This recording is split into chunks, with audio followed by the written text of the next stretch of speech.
That sounds scary. It's fine. We got a live one! Yeah, but I'm playing Muriel. She's a elf from the southern area of Mirkwood, and she previously aided in the Battle of Five Armies, aiding Lake Town, and now she has gone to. Well, now we're doing stuff going into the south, but she originally went up to King Bard up north to try and find aid to help fight the shadow. And now it's kind of going in that direction, so it's good for her. It's kind of going that way nowadays, yeah. Yeah. Fantastic. Awesome, and let's go over to Revolver. How's it going, my friend? Hey man, I'm doing good. How about yourself? I'm well. I'm a little bit sad because we just had to say goodbye to a fantastic cast member, but I'm happy because I got you now. You're in my life. You're back in my life. You really know how to get into someone's pants, huh? Oh yeah. Anyways, yeah, my name's Revolver Z. I'm playing Bartleby Stonefoot, an airborne dwarf who is looking for fame and fortune to write his dwarven name into the stones of Erebor. So yeah. Fantastic. So let's remind ourselves of what happened last week on the show. And it does look like we're going to be starting off with a viewer decision pretty quickly here, Jasmine. But we'll go into our recap first of all to remind ourselves of what the hell we're doing here. So, a couple of things have happened. The party have been hired by King Bard, I suppose, to look into this ancient elven village known as Redvale. They went to that place and they ended up waking up a Barrow Wight along with a couple of Barrow Wight's friends and unleashing the darkness upon the lands, which Frandwill last week was not particularly happy about. They went back to talk to Frandwill and he said, "What the fuck have you guys been doing?" In so many words. And he was pretty upset with them, but he did see to being able to help them out a little bit more, seeing as they made this mess, he's going to get them to sort it out. And in lieu of that, he basically said, you guys have got to look into a couple of things. First of all, Arvalan's been looking into this ancient sword of Sigurd, which can apparently defeat this white creature who we know to be named Taraldar. Secondly, Hardwind, Josh's character, when he shows up, had an interesting discovery with his father, whom he believed dead, but it turned out had kind of fled his home and ended up in the Elven King's halls. The party also know that they are going to travel to go and meet with Bjorn. They think that Bjorn may know something about this magical rose flower that they have, which is elven in origin, which they believe will lead them towards Sigurd's sword, which is somewhere in the west. In the Arnor region, Arvalan believes. But of course, the road is a dangerous one getting there, and that's pretty much where we're kind of picking up today, really, is you guys traveling through Mirkwood to go and meet with Bjorn, and from there travel down to meet with Radagast the Brown, who is, of course, a wizard of great repute.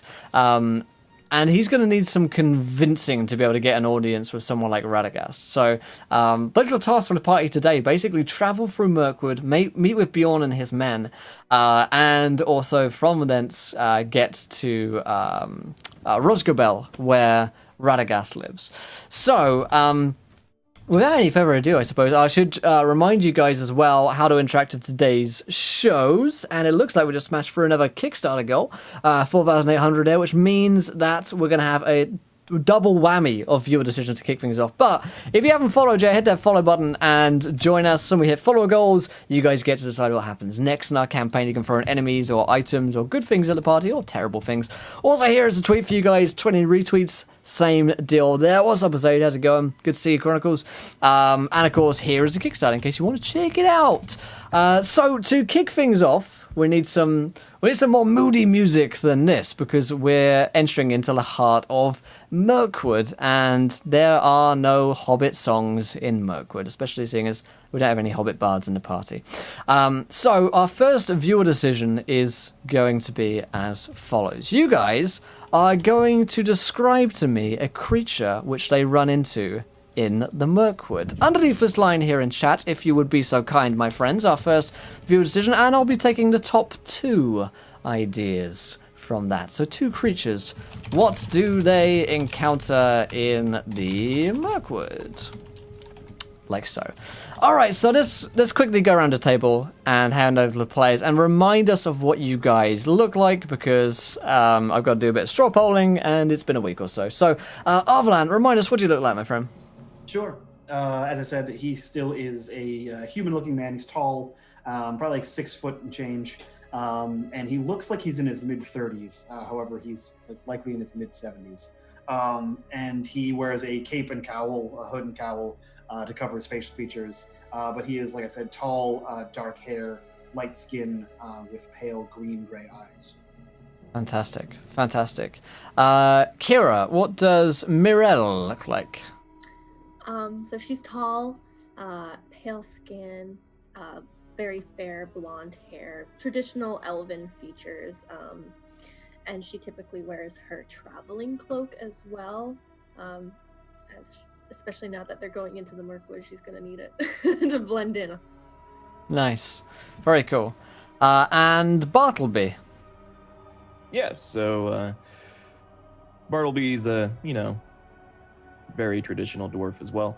Very stout, large nose, ginger hair, and he actually does not look like he is kind of well suited for travel, as he's wearing very fine silk. He's got a top hat on, or not a top hat, but a fine silk hat on that hides, his mop head underneath, as well as a fine adorned walking stick, where, he's very green to the outside world, and brown hair, very fat, as a dwarf is, so. Fantastic. Okay. So, Mike, Arvalan's been scouting through the first part of the Mirkwood, and you guys are traveling along this trail. In fact, I'll go back to the other map here so viewers can see the path that you guys are going from the Elven King's Hall westwards out and then down towards to meet with Mr. Bjorn. Mm-hmm. Talk to me about your strategy, I suppose, in terms of scouting. Do you range ahead of the party? Are you traveling as a group, etc.? So in this case, we're traveling down the Elf Road, I believe is what it's called. And this is relatively known, so he doesn't have to scout as far. Previous to taking this job for King Bard, he would ferry passengers through this area that's still unsafe, though it's the only traveled road from the east to the west and vice versa. So he knows this road fairly well. So I guess, he would probably scout out ahead a little bit, but not too far, trusting his instincts that nothing's going on this road that's too crazy. Okay. So I tell you what you can do for me is you can roll me a survival check. Sure. And I believe I have advantage on those. Let me double check. You can believe what you want, Mike. Yeah, I have advantages on all kinds of things in my known territory.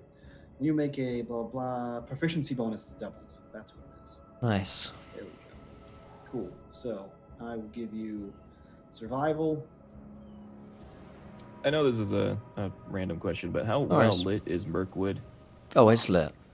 Okay. But but it's fucking lit, bro. No, it is incredibly dark that you're traveling through at the moment. So it gains its name from the murkiness of its and the kind of the thickness of its canopy, which really stops any light from penetrating through it.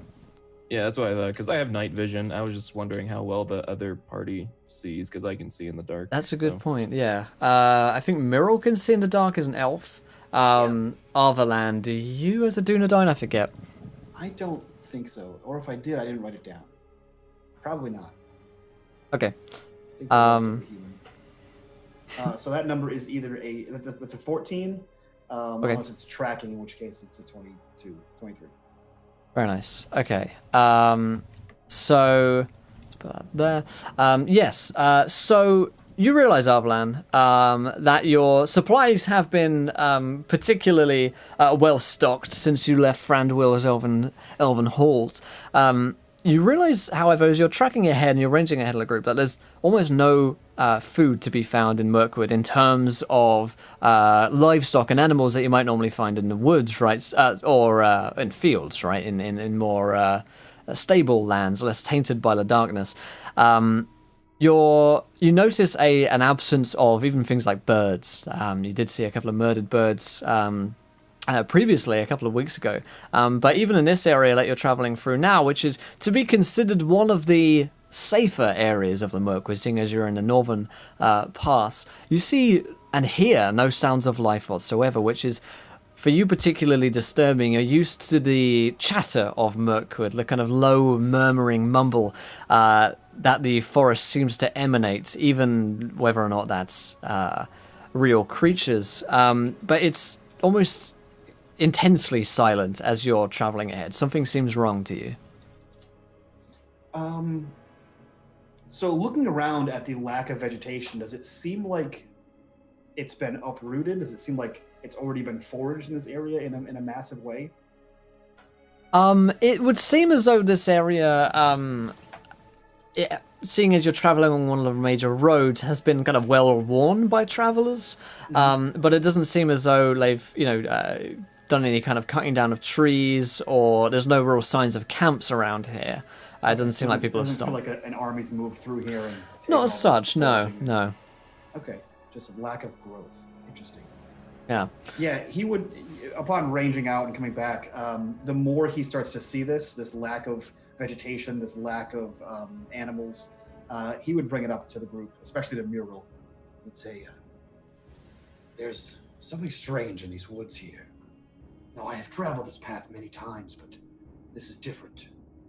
There's nothing to be foraged here. There's no birds. There's no beasts of prey. It's as if everything has been scared away. That is very concerning. I wouldn't have been surprised if it was like this farther down south, but up this far north? Yes, be on your guard. Something isn't right here. Yeah, for Muriel, this is particularly troublesome, I suppose, seeing as she's used to the idea that, you guys had spoken about this as well, you were resigned to the idea that Mirkwood South was probably more blighted than you were prepared for, but just travelling along the road, you're 2 days out from Thranduil's elven halls, and there's like clear signs of blight and corruption.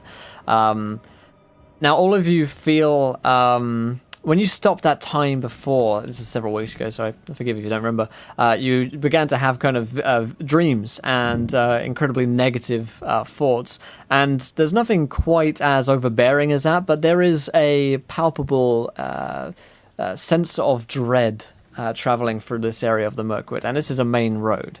So it definitely feels like something is off. Even Bartleby, who's not, attuned to the forest, can sense that something going on is strange. Yeah, as Arvalon says that, I'll probably just kind of perceive around. I'll probably even look for giant spiders, because again, I just read it in the book of yes. There and Back Again. Okay, so you can roll me a perception check.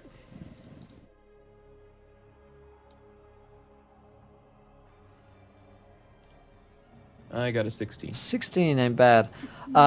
So, Bartleby, you do notice something which catches your eye as a little bit off. There's the sound of running water, which is just a little bit off the path. You can't quite see it at this point because there are too many trees in the way, but you're fairly sure moments ago when you were standing here there wasn't the sound of running water, and now there is. Lads, seems we may not be alone here. And I'll kind of point towards the sound of water to see if they can hear it. Would we hear it? If you do hear it, yeah. It's definitely there. You are muted, Mike. Would I know if there's running water in the area? I know we just passed a river. Yeah, you don't know of individual tributaries and streams, but it's it makes sense to Arvalan that maybe there is some running water near here. Yeah. Yeah, I mean, I guess it's kind of hard to tell exactly where you are without a map or Yeah. technology. I can tell the weather. It's my perk. It's nice out. It's like a balmy 72. Arvelon looks to you after hearing the water, and he says, it's likely one of the woodland streams. I wouldn't pay too much attention about it. Definitely don't go wander into the woods. With that in mind, like, I'll trust his judgment. He knows the Mirkwood more than I do. I'll just keep following him and kind of keep an eye out towards that direction. I just imagine Bartleby's actually about to wander into the woods and stops and he's like, Okay, yeah, it turns back There out. might be honey cakes in there. Could be a treasure. So you continue along the path for the better part of the rest of the day until the sound of running water actually gets closer to you. And you can see it from this point. Looking to your right, you can see that there is a small but big enough for a boat, you'd think, river which is running alongside you. Arvlan, you don't remember specifically this river being here, but it's entirely possible that the Mirkwood has played tricks on you in the past, or is now. So it looks like it's fresh water. It's not really off the path, but this river is running close towards you guys at this point. Which, seems a little odd at first. Until it gets to later in the day, and you see that there's a boat coming up behind you guys, basically. Is there, like, humanoid figures on the boat? Yeah, you guys can roll me perception checks. Yes. Yes. Rip. Nope. What do your elven eyes see? Oh, wait. What do your man eyes see? Your meaty man eyes. What do they see? Yeah, on a 14, Arvlan can make out humanoid figures. It would appear to be like a riverboat. So it's not like an open boat like one of the elven boats. It strikes you more as a human-made boat. And you've heard of river people. From, Lake Town, but not this far into Mirkwood. Not here. Yeah. So he finds that kind of strange. How close to us is this river? Currently where you're on the path, it's 20 feet away. Like just off the path? Yeah. Okay. Is there like a shrubbery that we could hide in nearby? There's trees aplenty if you wanted to hide. Is there something that's close to the river so that we can actually like make out who it is going by? Yeah, for sure. Okay. Perhaps we should take some cover. We don't know if they're going to be friendly yet or not. Yes, good idea. All right, stealth checks. And I have advantage on stealth checks. Nice, so not 20. I believe I have advantage as well. Not that it matters. So, yeah. So you guys are kind of like pressed up against trees and kind of looking over as the riverboat comes closer. You notice that there are actually 2 riverboats following along after it. So there's a total of 3 kind of in some kind of sort of caravan. There are humans aboard the boats, and as I mentioned, it's very much like a riverboat, so it's like got a ceiling to it, a wooden ceiling to it, and people look like they're living inside this thing. It's being like rowed along by a team of these guys, and there's about 6 men to a boat. It seems like who are rowing this thing along, and it also seems like the current is sort of pushing along quite well as well. Identifying them is difficult due to the darkness. Most likely Bartleby and Mirel would be better at doing this than Arvelan, because to Arvelan they just look like men basically. Bartleby and Mirel, these guys look a little bit like men from Lake Town. A little bit. Can I notice anything like, I don't know, like maybe their skin color is different? Or like green or lighted? Or It's green! Know. Yeah, they're all, we ain't had nothing but maggoty bread for 3 stinking days. Yeah, why can't we have some meat? No, they appear to be speaking to each other in Westeron, which is a language you understand as the common language. They don't appear to have particularly odd, differently coloured skin. Again, it's difficult to tell due to the light. Even though you can see in darkness, it doesn't necessarily give you kind of like colour shades particularly well, right? Right. Are we all kind of like together, or are we all like in separate trees? I'm thinking you guys are like pressed up against the same tree. Okay, I'll kind of nudge Arvelon Same bushel. and say, "It's of your kin, of Lake Town." Man, why are there 3 human boats called Lake Town? And they're going down this river, right? They're coming towards us. They are coming towards you. Yes, they're coming like behind you, but they're moving faster, so they're catching up basically. Okay. And where does it look like this river goes? Does it follow the elf path? It looks like it winds its way, but it seems to follow the elf path. Okay. I have no recollection of this place. What does it smell like? No. Yeah, he kind of watches these 3 people until they're close enough to hear what they're saying. If they're saying anything, or if they're just traveling in utter silence. Yeah, they do appear to be talking to one another as the first boat goes by. You hear one of them speaking to another saying, "I hope the path is clear." And the other man kind of turns back. "You worry too much, Toradon." And they seem to be kind of like nervously scouting the main path, wary that some travelers could be going along around it. And as they're looking, seeing as Mira rolled a 10 on her stealth, they spot Morel. And this man points out, Look, an elf, I see her. It's a Keebler elf. He calls out, elf! And they stop. He holds up a hand, and the other boats behind him stop. Elf, we wish you no harm. I'm gonna signal to the other guys to come out. They seem pretty chill. Yeah, Arvelon hesitantly comes out. Yeah, I'll follow. He, the man who kind of called out says, "My name is Toradon. It is unusual to see such a group together here, although I'm sure it's unusual to see us as well. We are the people of Lockmere. We travel along these little-known rivers due to an ancient friendship of the elves that they keep secret from us, but you must be friends with Friendwill. For if you can see past the illusion of Mirkwood, then surely you are his kin. You could say that we're friends of the Elf King. Then you are friends of ours. Although I realize that you may be nervous, but fear not. We are led by Headley Lockmere is his name. He's on the boat back there. I'm merely the foreman on this boat, but we're traders. We trade with the elves when they allow it, and, well, we travel tributaries and rivers across Mirkwood, and we're some of the few left here. You must have heard of the fall of the Wardens.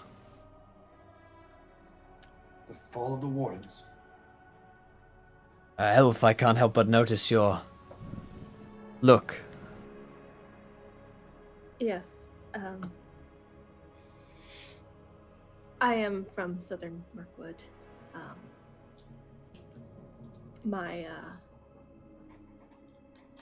My team, we're trying to fight back the shadow. And, well, we've dispersed for those of us that are still alive.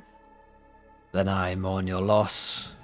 Your kin were, well, whilst never friends of ours, were at least, there was a respect there. And what the creatures of the darkness have done to this place is unforgivable. But, surely you do not travel the roads alone. A group of so few, 4 or 5 of you there. You must know that is not safe. We are aware. By chance, where would you be traveling to? We follow the elf path until it splits to the north, but if you are traveling along this road as well, you would be welcome to join us. It is safer. The forest, it hides us.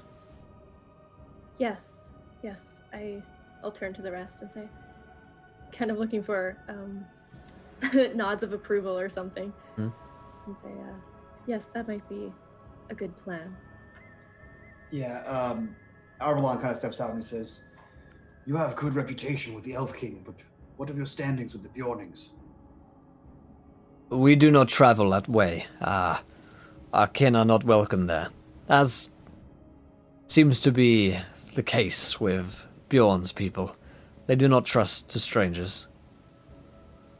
How close do your waterways travel to his land? Where our tributary splits to the north, you would be but a few weeks away, if that.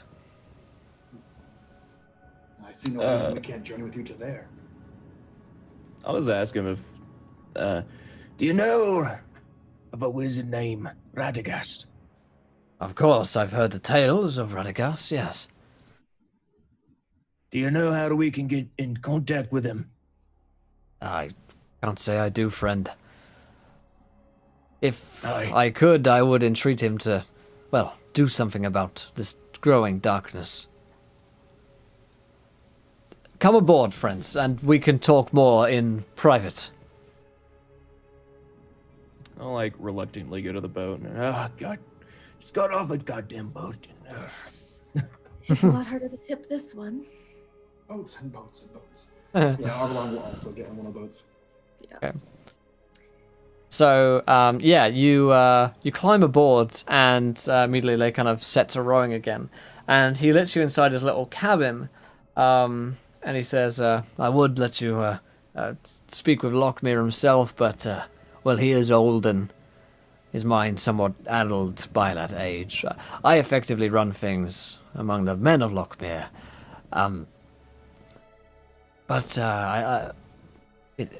First of all, I should know your names. Once again, I am Toradon. Miro. Miro. Bartleby. Bartleby Stonefoot. He actually bubbled. Oh man, that was good stuff. And Arvalan, do you introduce yourself? Yeah, he says, and you may call me Arvalon. Arvalan, well, it is a pleasure to have you all aboard my boat. But I am afraid I have dark tidings. Perhaps you have heard of the orc encampment in these areas of Nugraga, the Dark Emissary. Yes, we have actually. Tell me what you know. Then I can share what I know. We overheard a band of goblins with an orc saying that they were gathering for something up north. Indeed, I fear they are. My men have scouted the area. Some made it back alive, only a few. Some had wicked arrows in them that killed them aside from the puncture wounds themselves, some kind of foul poison this emissary he uses. But they brought back word of trolls. A large grouping of them that Nugrega has managed to form somehow. Maybe they came from the Mirkwood Mountains. Maybe they came from darker places, but there is a band of them there. And it seems as though they are growing in number. Well, that is quite concerning. Indeed. We thought perhaps it was just orcs. Small tribe of them, perhaps a small gathering, led by some minor creature, this Nugraga, but no. It seems as though it is worse than that. And, well, their location to the Elven King's halls, it can be no coincidence. They're within striking distance. Yes, we had exchanged word with Thranduil about this potential threat, though he expressed he wished not to waste what little men. Randall is a fool. He cannot see the enemy at his own doorstep. And I'll wager he does not know the full extent of it, for if that is news to you, then I'll wager it is news to him as well. I fear for the Elven Kingdoms, although we too are fleeing them.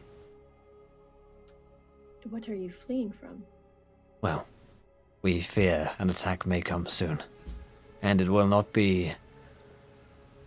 Well, anyone left there will not be defended for that are not Elven. Aye, sounds like the elves all right.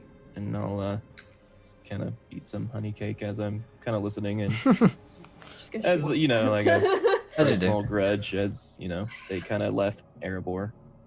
Yeah.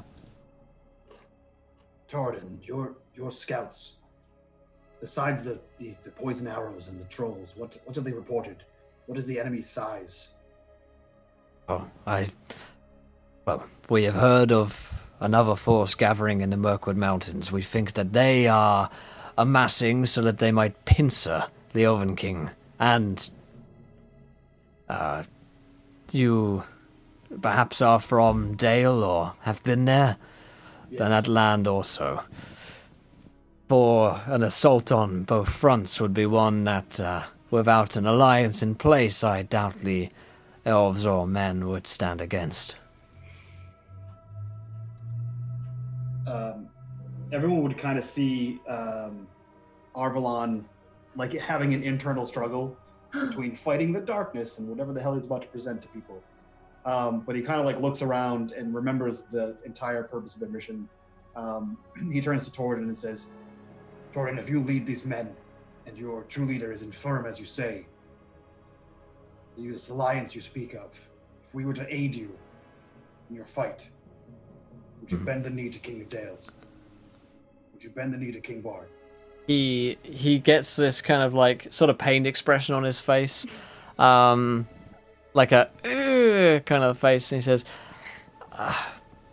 "Would that I could, but my people, I'm afraid, they would not follow. You see, the history, the ancestry of my people is that of exiles from Dale.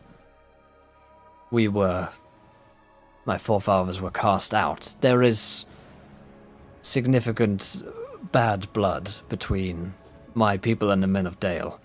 Although I'll suspect that many of the men of Dale have forgotten, my people... Well, we live on rivers. We have only ourselves to speak with. They can be quite short-sighted at times. Then perhaps You would rather hold on to old grudges than new alliances. I would not, but I'm afraid my people would be more difficult to persuade than I. Then we must make them see that if this alliance does not happen, that everything that they know will be wiped out. I'm open to ideas.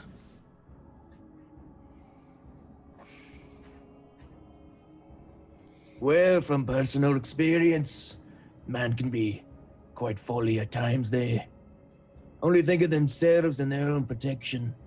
If it comes into harm's way, they are hesitant to react. He nods. Yeah, that is the way of our kind. I cannot say to you now that I can swear fealty to King Bard, but I can promise you some assistance. As I mentioned, I'll happily take you wherever you need to go as long as it coincides with our paths. But in terms of bending the knee, that conversation will have to, we'll have to talk about that at a later date, I think. This threat, how imminent do you feel your attack is going to be? I know not. But if there are trolls gathering near the Elven King's halls, and a band of orcs, orcs all over Mirkwood. It can only be a matter of time. I feel Franduil's magic fading. I think that is perhaps why you could see me. My men. His grasp over this land is waning. It can only be a matter of time. So where do you travel? Or for what purpose? You said Bayorn. Is he an answer to your problems? He's just another piece of the puzzle. Then, my friends, we shall speak again in the morning, for it is late. Consider yourselves at home here. Take these lodgings. It might not be much, but there's a cot to sleep in and there's food. If you need anything of me, then you can find me outside. I don't sleep well. And Toradon will head outside, leaving you guys in your kind of cots, I suppose. So, I guess chance for you guys to talk about what you guys want to do, seeing as there's some decisions to be made here. So what are you guys thinking of these men of Lockmere? I'm wondering why they're exiled, because the only time I know of, being exiled is when you do a crime or, like a harsh crime like murder or something. And to my knowledge, Lake Town didn't have a king before Bard, so I'm wondering why they got exiled. Okay. That's true. Can I roll a history, or can I recollect Yeah. some kind of history about this? Because I've been around for quite a bit of time. I mean, these guys seem like they've been here for a lot longer than me, but Sure. yeah. Do that. Let's do that. History check here. Do that check. 14. 14. It's not bad. You recollect something is happening. Sorry, something's happening. Something had happened a long time ago. The details of that you don't recall because you're not like necessarily a man of Dale, right? But you've heard tales of these strange river folk who travel the rivers of Mirkwood.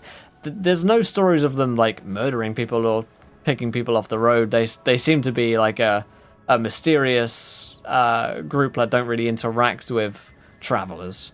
But aside from that, you don't know too much about them. So then I have a question for you, Will. Yeah. Having lived most of his life in Dale, what would Arvalon know of King Bard? In the sense that, like, he put us on this mission, he put several other groups on this mission. How desperate is he? How likely is he to agree to most terms? You could run like an insight check, I guess. Sure. Egg fried cheese, 7 miles, my man. Getting longer and longer, just like what was done. There we go. Appreciate it. 13. Yeah, you don't have a good enough read on Toradon as to say what he would and wouldn't agree to. It seems. Not Toradon, sorry, King Bard. Oh, King Bard. Yeah. I guess you have more of a read on Bard. You think that he'd probably be annoyed at you making any deals in his name, I suppose. But if it were for the good of the nation, Bard wouldn't be.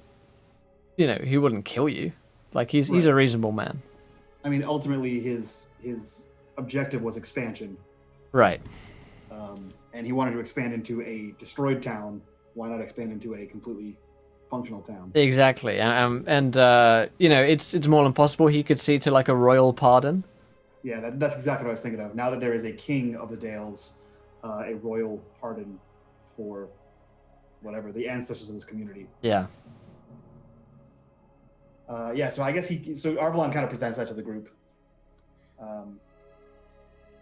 It's a bold move. We have no way to contact the king in a timely manner. We could send a raven, but the attack might happen before then. We have no way of knowing. Are in the elven kind, they're too proud to ask for help or even offer it. That much is true. I do feel as pressing as the shadow is, if there's nobody left to even fight back the shadow, what's the point? My thoughts exactly. Aye, and we're already in the heart of Mirkwood. I doubt we can make it in time to provide any help. Should an attack be in a minute? I mean, Yeah, so here's the thing. You have traveled 2 days. It's possible traveling on a boat. You could get back to the Elven King's Halls. It would be much swifter. You're not so deep into Mirkwood that, oh god, well, fuck those guys, because there's no way we're back in time. So, Well, I mean, doesn't the river only flow one way? Then we have to like paddle up. you'd have to battle, yeah. But he did speak of elven mystic magic, so who knows? But yeah, you're right. I mean, we did tell Thranduil about the emissary of the growing army. He kind of sassed us. Yep. So fuck that guy. Yeah, fuck that guy. What does Fuck that elf guy. That's pretty much whatever happens. nothing. Thranduil just See, sasses. that's why I stole the circlet from him. Yeah, you sassy pants elf. No one likes you with your crown of. Now die. Yeah. No, Arvalon would say, it appears as though we're en route to the Rivermen's town. We could send a raven to Thranduil, letting him know, a raven to Bard, and let him know what we propose. It'll be too late, but we can still propose it.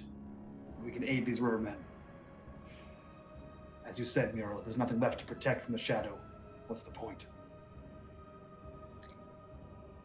I think that's our best option. The best out of the worst, really. I was kind of not in agreement. Okay. Kind of be deep in thought. Okay. So as you guys are thinking, you hear a shout from outside. No, we don't. Yep, you do. Well, it's an illusion if you don't Exactly. acknowledge it. It's not there. It's not real. That's how these Yeah, things work. just choose to disbelieve the things that it says, and I don't have to fight them. Just like real life. Yeah, just like. Just like all my real life problems. Yeah. Is it like a scream of panic, or is it like a hey, wait, It's like a hey man, how's it going, bruh? hey, other boat behind us, how are you? How you doing on the boat? We're doing great, man. Mirkwood's so lit, bro. What kind of, are we talking, like a scream or a shout? What's happening? We're talking like a surprised shout, and then following scream, and then a following thud sound as something falls onto the deck of the boat. As you guys break out from your door, you realize it's a body. It's the body of a man. It's not Toradon, but it's one of his crew, and it appears as though he has been shot through the heart with an arrow and fallen dead on the deck after he's been surprised at seeing something. And you can see that outside in the darkness, running alongside either of both sides of the riverbank, there is an ambush occurring, and it seems like there are orcs which are firing arrows at you guys in the night. And there's shouts and screams from the decks as immediately Toradon's men kind of jump to arms and start retaliating. But it's a good time for us to roll initiative. Is it? Yes, shot through the heart, and now you're dead. It's rude. That's pretty rude of him, isn't it? It's fucked up. This is fucked up, man. What are you doing? We were just like, hey man, hey, I have a boat. How's it going? About to play some Lonely Island and Right? it's really funny. What a buzzkill. I was already in my bunk. I had my shoes off. Yeah, Now I gotta This is- fight barefoot. totally inconvenient. So, what did Arvalan roll? 15. 15. Mirel. 8. Hey, Tono. That's not so good. Bartleby. It's okay. I rolled a 7, so Oh, you make everything seem better by how bad you are. Okay. I make others feel good about themselves about how bad I do. Exactly, much like the country of France. So these guys are going to roll their own initiative as well. The orcs, who rolled the 6, and Hey. yes, who have truly embraced the spirit of France at this point, and are going on a 6. So Arvalan, you bust out from here. Now to give you some perspective of this, because we are on boating combat at the moment. You're aboard the ship, which is a little bit kind of rickety. You know, it's like bobbing in the water as the men are still desperately trying to like move it along so that you can move out of the ambush. You see that there is not just arrows coming at you guys, but you see the orcs have fashioned fire arrows and seem to be firing them at your boats, which are of course wooden and likely to catch on fire. The river, as I mentioned, is narrow, so you're about like 10 feet either side to reach the riverbank, and from there the orcs are kind of higher up the bank and firing from behind trees. As far as they're concerned, most of them are in cover right now, and they're quite happy to snipe at you and use the advantage of their cover and darkness in order to not get killed, essentially. So none of them are currently trying to board you guys and jump on board, so it's just a matter of kind of, you want to get this going, you want to stop the fire, and also save as many lives as possible. Are they riding horses, or are they... They are not riding horses, no. As far as you can tell, they don't have any kind of mount. On first inspection, it seems like they're mostly kind of similar to how you guys were before, right? Kind of hiding behind trees and popping out and firing. And how fast is the boat moving? Currently, like the initial assault has stopped it. It's kind of just like moving along quite gently, and the orcs are able to keep pace with that quite easily. That's what I was wondering. Okay. Yeah. So Arvalan, it is your turn first up here. What's your plan? Will, I need, for my logistics binder, I need to know the maximum speed of the boats, or the maximum speed of orcs traveling over land. Divided by Radagast. By the number of orcs minus the number of human men. Yes. He wants to, so Arvalon would... To the power of the One Ring. Yeah. He would immediately scan the horizon and look for whoever is giving orders. Okay. Yeah. All right, roll me a quick perception check. Sure. How's a 23 work? 23 works just fine. You see that there is one orc in particular who would seem to be some kind of captain, and he's got this wicked kind of butcher's cleaver which curves upwards to really, pincer someone on it. He's a bit bigger than the others and seems to be kind of barking orders. Move up! And the other orcs are kind of, yeah, and firing at you guys. So the men that are scrambling on the boats, are they picking up arrows or picking up crossbows? Or... Yeah, they've got bows and arrows there, defending themselves. So there's a certain amount of we'll call it ambient combat, which is happening at the moment. So Arvalon would find this captain, and he would look back to Morel and Bartleby and shout out, "There, the captain!" And then he would turn to someone like Tordin or whoever the most important-looking human is that's near him, and he would have the humans fire on the fire archers. Okay, yeah, let's call that... Let's call it, like, charisma, just to, like, shout, be heard, be confident in battle. Sure, I'll do that. Here, kapow. I'm not, as it turns out, confident at all. What the fuck are you saying? He still has, like, soup. He was just eating. Confused. He was half asleep. He's half asleep. Yeah, so I assume that he's just lost in the din of combat and no one hears him say anything. Pretty much, yeah. Like there's arrows firing, there's fire starting. These orcs are clearly twisted fire starters. And I'm a fire starter. That can be this guy's name. Because they all sound like that. Because all orcs, as we know, are gruff and slightly London. Just like dwarves are all Scottish. Exactly. But yeah, you're lost in the din of battle, Arvalon, on your turn. Yeah, so you just see Arvalon pointing at things, and then he fires an arrow. And I'm going to fire an arrow at that captain. Nice. Get to the chopper. Ka-chow! 22. A 22 is a hit. For 7 piercing damage. Nice. And you're just firing this at an orc? At the captain. At a captain. Okay. So he's in hard cover, but it's still not enough to save him from your arrow. So you deal to him 7 damage. And so he goes, Ranger! As you lock swords with him. He doesn't say that. Yankee. Yeah, he kind of like gets the arrow out of his legs, it kind of funks into his side, he kind of pulls it out, rips it, licks the blood off, and like tosses it down at his feet. I'm going to get you for that. And that's your turn, Arvalan. Morel, 'tis your turn. So we didn't really get any of the communication about like where the captain was or anything like that. But Sure. could I like roll maybe a perception to like look in the way Yeah, direction he was pointing to try and get an idea? Sure, sure. Trying to say 11. An 11 isn't quite enough. You see that Arvalan's firing at someone, but it's dark. There's chaos going on. You can't tell like that there's anyone in particular leading them. Okay.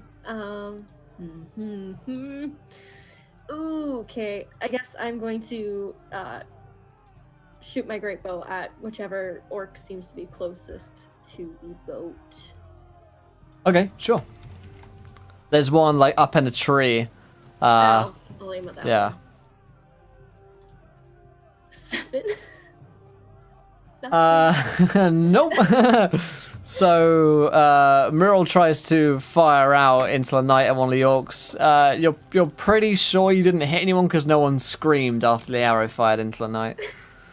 That's usually the way you can tell. Bartleby, your beleaguered companions are aboard this boat with you. You see Torodon is currently firing his arrow straight towards one of the orcs and kind of just splits him through the head.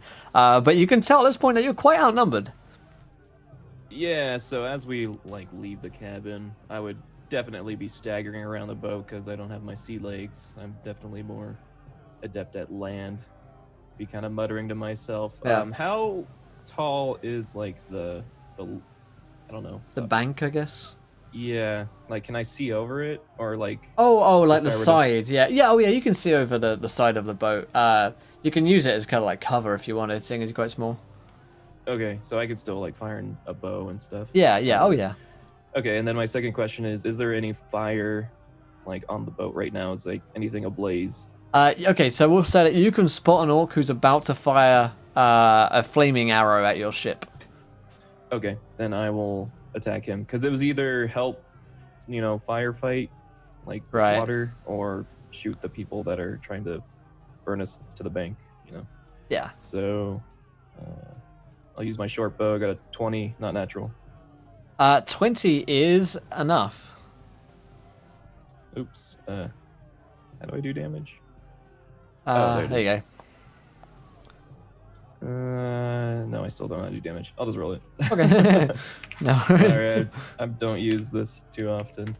Yeah, I I think got 6 damage. Nice. Yeah, I think someone picked up on it in the chat as well. I think Moreau has a +4 and a +2 to. Awesome.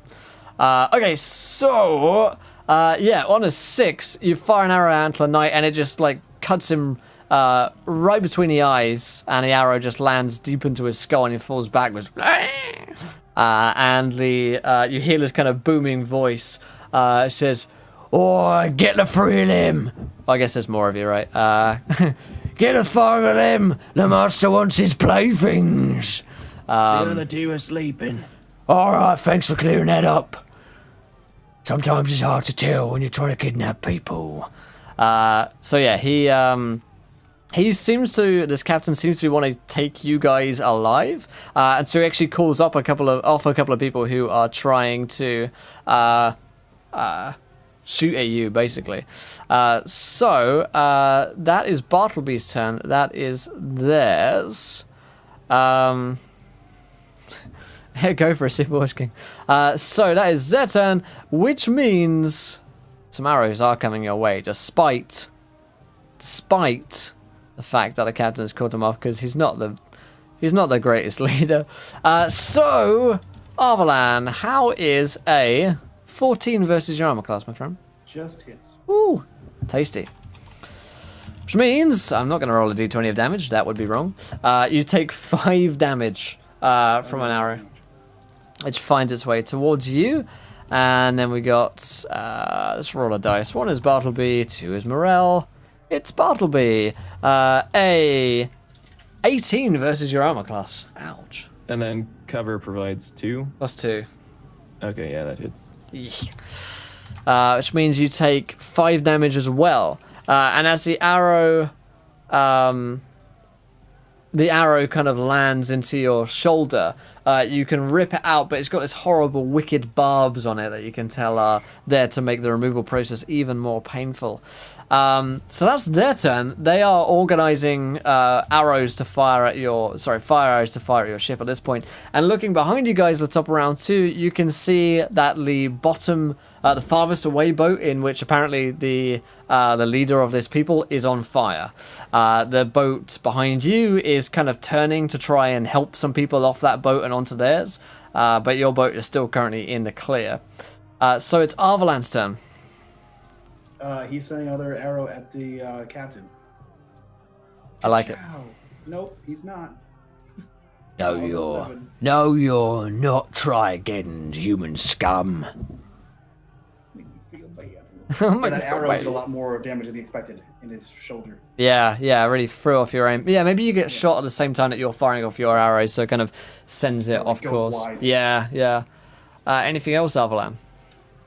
Yeah, I guess if he sees people scrambling in, he's going to try to direct people. It seems like no one's doing anything. So he's just going to shout into nothingness. Fire on the fire archers! Fire! Someone screams. That's better. So you can direct their fire towards the fire that they can make out in the darkness. It's actually something that they can see, seeing as they can't really see in the dark. So they just aim towards that and unleash a volley towards the orcs who are holding those bows. Morel, it's your turn. Now you realise that the boat isn't moving very far, and these Orkine characters definitely have more men than you, and you'd probably like to get away from here, which is a problem. Whilst the men are firing their arrows and the like, they're not able to row the ship. So there's currently a lot of oars which are just kind of unmanned at the moment. Okay. I guess Ural's gonna yell at the men that are closest to the oars and start rowing again.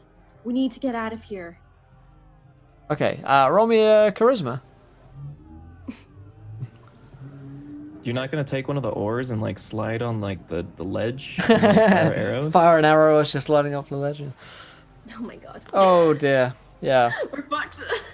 Yeah, the men are like, we're too busy, we're firing! Fire! And like another volley is unleashed. But then the orcs return fire and they lose several of their men as well. You see them get cut down. And there are like, 6 men aboard this boat, right? So there's like 4 of them left, including Toradon. Anything else you want to try doing, Mirel? Oh god. I'm gonna try and hit another person with my bow then. Alright. I don't know what else to do. No one's listening. The 17.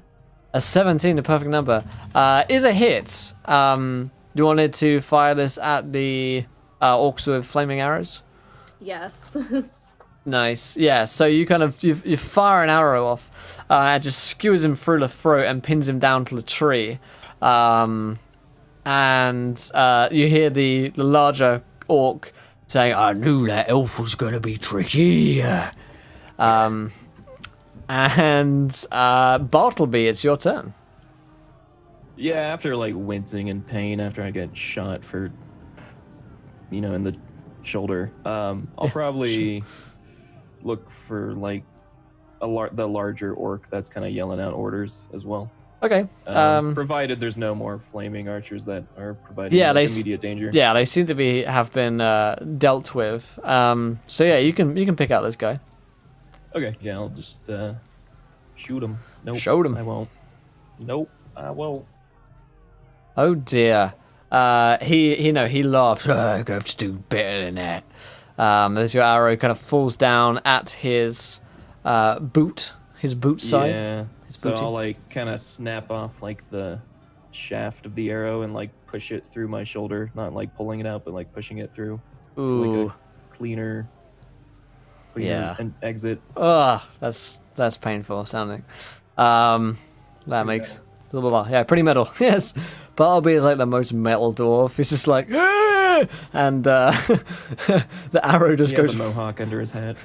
Yeah, the arrow just goes like through his heart but comes out the other side. Like, he's totally fine. So I have 2 hearts. It is the orc's turn, and they're going to unleash a volley at you guys. Merrill, you've kind of singled yourself out a little bit. You're going to take a 14 versus your armor class. It is. Ooh. Okay. You're going to take 6 damage. Oh god. Yeah, that hurts. As one of these arrows comes in towards you. Most of the other orcs have been kind of shot by you guys, so you've like bought a moment, and the orc captain seems to be calling in reinforcements at the moment. And he's like, Quick, they're trying to get away. Come on, lads. so that's their turn. Arvalan, you have a moment of respite. The 2 ships behind you at this point are both burning, by the way. God damn it. Yeah, I think, especially since Josh isn't here to stop me from doing anything, Get fucked. he's going to pull a typical Arvalon. And I'm going to go like half health, just falls out. He puts his, I guess, yeah, I don't want to have it burn. So he puts his bow away and takes out his sword and shield and leaps off the boat. Because why not?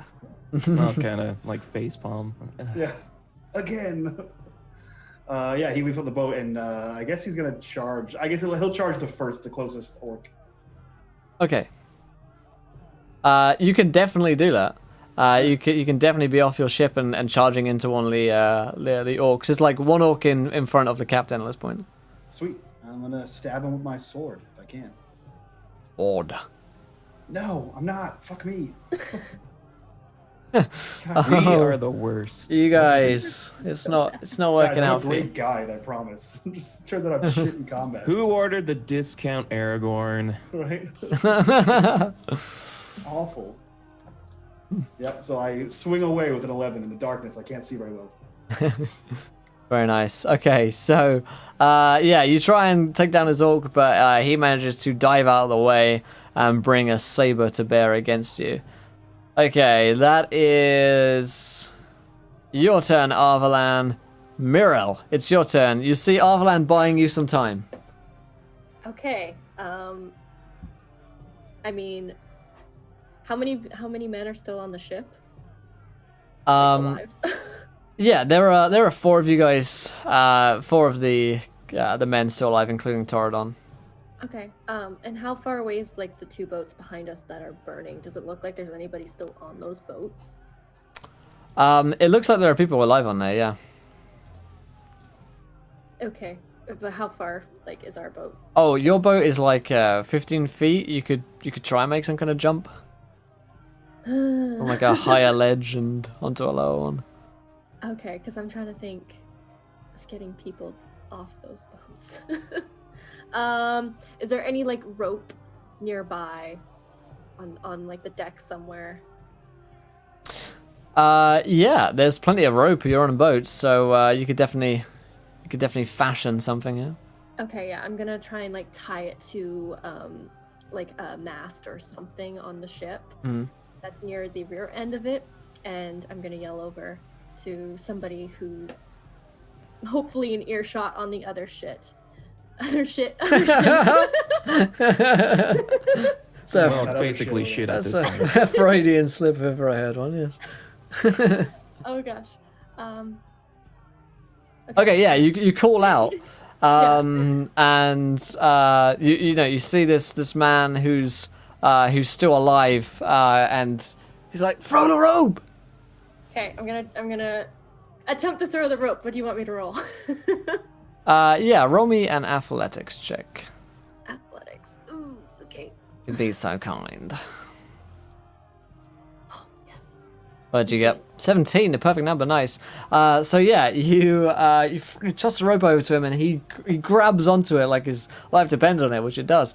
And you start to kind of, Legolas pull him towards you, and he's like pulling along the rope as well until he gets to the other side and up onto your boat. Okay, Bartleby, you see Arvalan running off into the woods to fight against an orc, and also you see Mirel saving a human. He's dead, Jim. How wide is this river? This river is about 30 feet wide. You're on it, so it's like 10 feet either side of you. That's water. Okay. Because my idea was to like stop the ship to like the side, like if we can anchor it, and then have like the burning ships like go past us. Is that too narrow? You could. You'd have to like pull it up onto the bank a little bit, but it's possible. Okay. Well, I'm gonna shout that and like as Arvalon jumps off the ship, like, "Oh, you bloody idiot!" And I'm not the most charismatic. And like, Hey, you! Stop the boat! Anchor it to the bank there. Roll me a charisma. If anyone is listening to you guys in all of this. Oh, he's. as I said, I'm not the most charismatic. Yeah, he gets shot through the face as soon as you say that. I suck. Yeah, he looks over at you. He's like, "What was that, sir?" Diving out of cover. And the arrow just goes straight for him. All right, well, God damn it. And then I'll just shoot the big orc again. If I have the action to do so. Yeah, sure thing. 22. That's pretty good. Okay, 22. Yeah. And 5 damage. That is enough. All right, so you slaughter the orc that Arvalan was trying to fight. And there's just the captain left there. Unfortunately, Arvalan, you realize that whilst you're buying them time, there's like a new band of orcs that are moving up behind the captain that he's calling forwards. Looks like there's a whole new band of them. It's their turn. Oh, I'm sorry. I meant to shoot the captain. Sorry, the big orc. Oh, sorry. No worries. In that case, that guy is still standing. The captain takes 5 damage and is wounded, but he's not dead yet. So, orc next to Arvalan gets his turn. Haha. Aha. Arvalan. Sorry, Arvalan. Yeah, sorry, Arvalan. 11 versus your armor class. Miss. Alright. And the captain is going to move towards you. Come on, boys! As the second second orc band come up behind him. He's going to charge into you with his wicked looking cleaver and attack you for an 18 versus your armor class. Oh, that one hits. That one. You're going to feel that one in the morning. He has a D6 plus 3. You take 5 damage from him. Gentle. Oh, I'm not going to be gentle with you. So, where are the giant eagles now? Okay, so that is their turn. Top of round 3. Arvalan, is your turn. All right, cool. Yeah, I guess he's got 2 guys on him, so he's going to take a swing at one of them. Whichever one looks like he's weaker. I think they both look fine. Both looking absolutely 13? fine. 13. You're gonna have to. Oh wait, shit! I'm sorry. I rolled my longbow. Yeah, you're in hand-to-hand combat. You're gonna have to decide which one Yep. you're fighting against as well. Yep. I'm using my short sword. I messed up. No worries. So yeah, short sword against the first one that I attacked. The one Okay. I charged up to. 23 is a hit. Sweet. 7 piercing damage. How do you want to kill My that guy? Silvered short sword.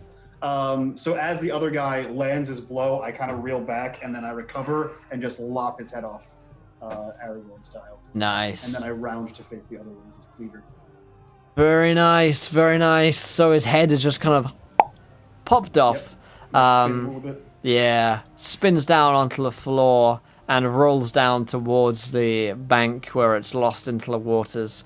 Mirel, what you up to? The man that you saved, I'll start rowing, is getting to it, and he's starting to like move the ship away. Some of the other men are starting to do the same, but you see that Arvalan is trapped fighting this orc captain, and that there's a new band up behind him as well. Okay, I'm going to run up to the side of the boat that is facing the captain now, and I'm going to take a shot at him. And Let's do it. 19. Oh, that is a hit. Yay. For 10 Ow. damage. Ow! How do you want to kill this guy? I want it to go right through his eye. Nice. Nice. So Mirel with a hawk's eye just through the night, fires an arrow, just goes over Arvalan's shoulder, whistles over him, and the arrow sinks deep into the eye of the orc and out of his skull, finally pinning itself and killing a second orc behind him, freeing Arvalan from combat, and the other orcs kind of hasten as they see their leader fall. Well, not hasten, falter was the word I was looking for. Bartleby, it's your turn. Okay. So the other band of orcs is still coming? The other band are still coming, but they kind of stopped at this point. Oh, okay. Because I was going to do something crazy, but probably kill people. Like humans. Oh god. Yeah. On accident. Oops. On accident. My mistake, guys! Yeah, I'll kind of yell at Arvalon to, like, Get back on your boat, you idiot! and like kind of extend an arm, that the one that wasn't shot, to like kind of help him Okay, ease his landing. I like That'll it. kind of be my turn. Okay, and then, yeah. like I'll shoot as I'm waiting for him to run towards me. No worries, sir. No, yeah. I'll shoot like a random. If I can shoot that far, I'll shoot like a random band orc that's like kind of hesitant to come, as like cover fire. Okay, but sir, I'm on your side. So Hey, yeah, natural 20. there we go. Let's get that damage. It's max damage, right? Double dice damage. So if you were previously rolling a d6, you're there. You go. So 7 damage. How do you want to kill one of these orcs? Oh wait, 7 damage? Oh. Yeah. So you it's rolled twice. no. Sorry. So roll once. Yeah. So it basically did it for you. So it rolled 2 d6s rather than 1 d6. Oh, got it. Okay, yeah. Yeah, I'll just kind of, I don't know, it's some like meat, like it's just like some grindhouse kind of thing. Just like shoot him, and then he falls in the river and maybe Yeah. burns or something. Ah! Yeah. As soon as he touches the water, he's set on fire inexplicably. Beautiful. Everyone's like, huh? And then they move on. So that's Bartleby's turn. These guys are going to get one last volley in before your boat is going to get away. And hopefully Arvalan can get on the boat as well, or he'll stay here and die, hopefully. So one of them is going to fire at Mirrol. I should make a note that you guys are in cover as well, so you should have a +2 to your AC, Okay. which I just remembered. 12, Mirrol. Does not hit. 12 is not a hit. Bartleby, a 14. Hey, that cover saved me. Yeah, there we go. So they're like, damn, they killed a big one. And that is their turn. They try and fire out towards you guys. No luck for them. Arvalan, it's your turn. You're like 15 feet away from these orcs. They don't look friendly. There's about 10 of them. They've got arrows and bows. Yeah, What's your if they're- plan? If they're 15 feet away, he's gonna turn back towards the boat as soon as he sees Bartleby reach his hand out. So yeah, he just kind of turns on his heel at the corpse of the dead captain and sort of runs and leaps onto the boat to the best of his ability. I like it. I like it. Roll me an athletics check. Sure. Because fuck you. Athletics check. Yes. acrobatics? I believe athletics is jumping technically. I'll allow either. All right. It- Nice. Nice. So you just like dive aboard the boat, and Toradan is there, and he like clasps your arm and pulls you up. Thank you, brother. I don't know, he wouldn't say thank you. He'd say, "Welcome aboard, brother." And he grabs an oar and starts rowing this thing away as you guys dive back down into cover. Mirrol, is there anything you want to be doing as you're kind of moving this boat away from the burning wreckages of the other two and these orcs along the bank? Is there any survivors from the other 2 boats that are like swimming in the water? Like, oh, okay. Yes, very true. Scene of the Titanic. Okay, yeah, I'm gonna try and just grab as many ropes as I can to throw over and like have them tied to the ship so that they can like climb up. Okay, yeah. You can roll me a. There we go. You can roll me a athletics to toss out the. You know, it's like tossing out the ring, right? Okay. No euphemism in it. Shut up. 15 is enough, yeah. So one of these, there's this drowning woman who's like, and she like grabs up the rope as you're letting it down, and you can like pull her in towards you. And she's evading arrows as these orcs are quite maliciously trying to shoot her in the water. But she just manages to get aboard your ship, and you've got her saved. Last call for Bartleby as well. If there's anything you want to be doing, Bartleby. Okay, this is where I might accidentally kill humans. I want to. That's exactly what's the furthest ship, because there's 2 ships that are burning, right? Yes, that Behind is us? correct. Yeah. So I want to see if there's any humans on that ship, real quick. The furthest one. There looks like there are some, but they maybe already have been shot. They did okay. they're kind of like injured. They're injured. Coincidentally, this is where I might accidentally kill some humans. It's exactly what I said just before they arrested me. But I was never Damn charged. it. Okay, so then what I want to do, if I have the actions to do so, is Sure. Is there like any wine barrels near me, like a cask of wine that I can throw overboard? Let's say onto there the is. Yeah. Okay, I want to throw that, and then maybe like ignite an arrow and shoot the wine casket to like cause an explosion to scare the orcs. Okay, how are you starting a fire? I guess there's like torches that you could light it from. Now I think about it. Yeah, I guess like maybe there's some like hay or something, just like to put on the arrow, or oil, Just some or hay lying around magic. on the ship. Yeah. Magic or something. A plot of convenience. Well, I always do find it interesting. Okay, we'll say that you can rip off. Most likely Bartleby would be more proficient than you or I in making flaming arrows. So what he likely does is like rips off some clothing, wraps it around the arrow, douses it in lantern I can oil. Even, like rip off some clothing. I have a flask of dwarven spirits. I can just like Pours over and dwarven spirits or lights it from the lantern. The sconce, which is lighting the ship, you can, or the lantern, which is lighting the ship, you can light your arrow with and fire it off. Give me an attack roll. 11. Okay. An 11 is not a hit, unfortunately for you. So you spent all this effort, all this fucking effort with this arrow. Damn. Is there an action point? Unless you have an action surge from I don't even know. Probably not. from being a fighter. No, I don't believe you do. No. Hey Momo, how's it going? If you guys don't follow Momo already, by the way, she's doing really, really well, man.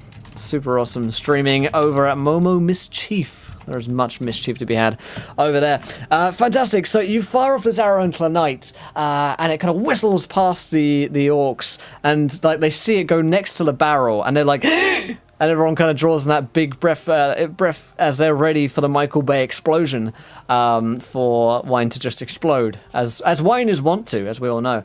But unfortunately, Bartleby just kind of fires it into the water next to it, and it kind of goes out with a wet puff. And everyone's like, ah. And then they're like, "Rrr!" And they go back to murdering it one another.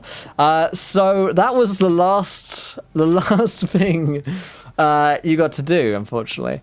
As you guys basically escape from the ambush. Torridon has an arrow in his arm, but it doesn't look like it's gone in particularly deep. He was wearing kind of braces, so it looks like it's kind of just nicked him. His other men that are still alive, you managed to save 2 others, so there are a total of 5 aboard here, though 2 of them are injured. The sounds of orcs and the sounds of battle phase away behind you, and the gloom of Mirkwood once again presses in around you as the wounded are tended to, and Torridon is kind of panting at the front of the ship, and he turns to address you guys. Thank you, friends. I do not think that we could have survived that without you.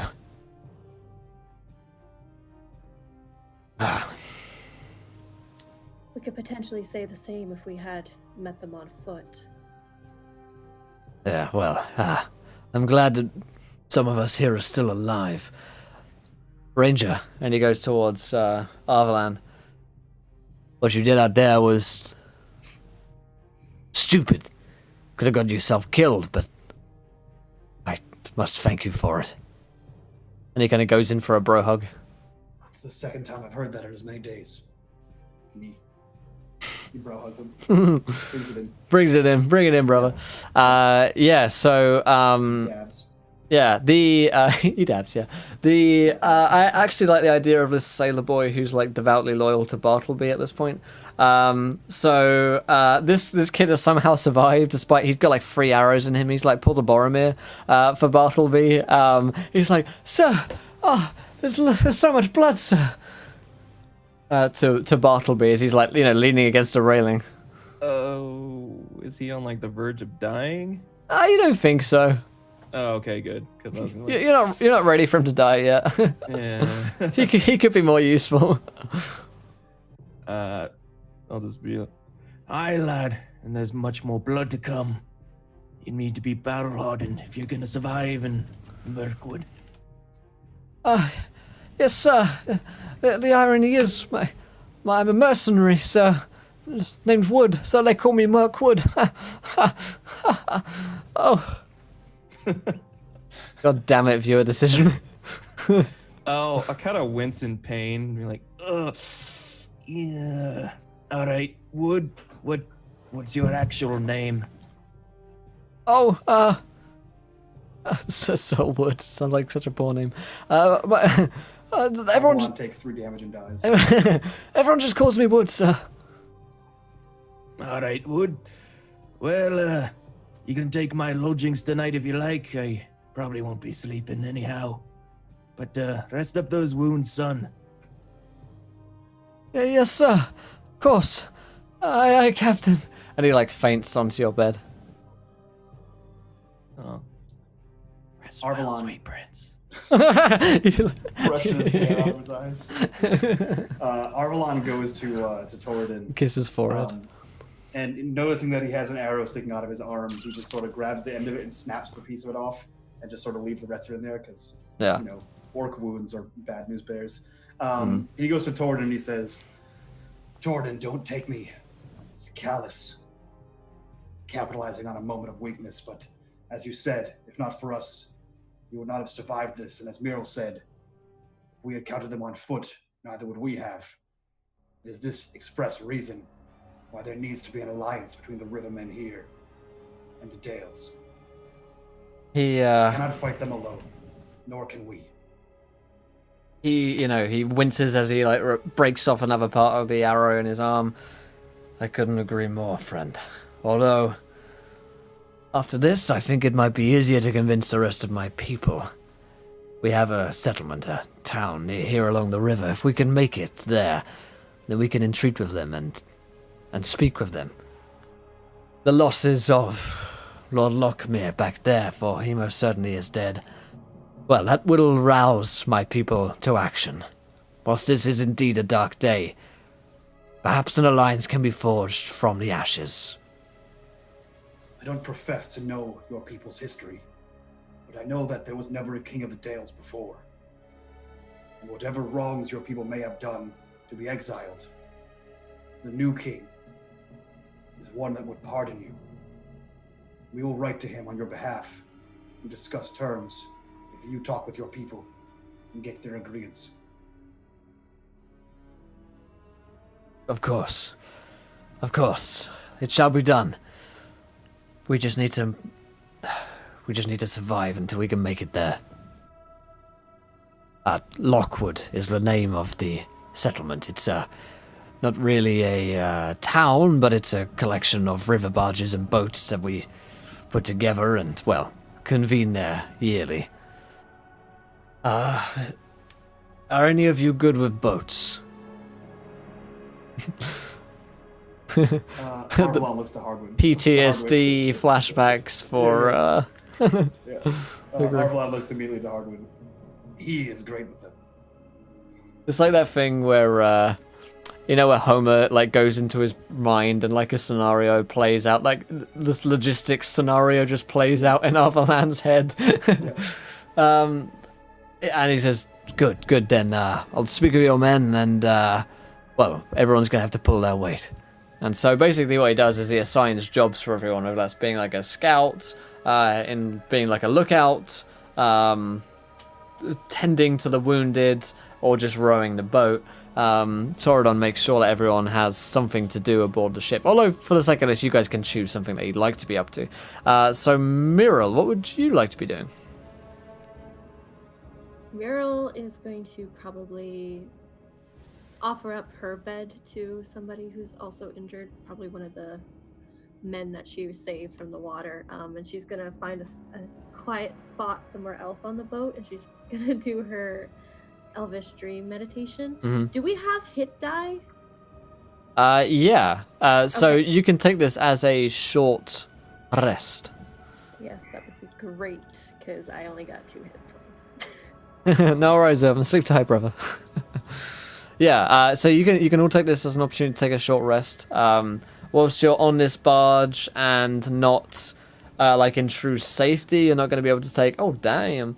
You're not going to be able to take a long rest. Hopefully, when you reach Lockwood, that will become the case.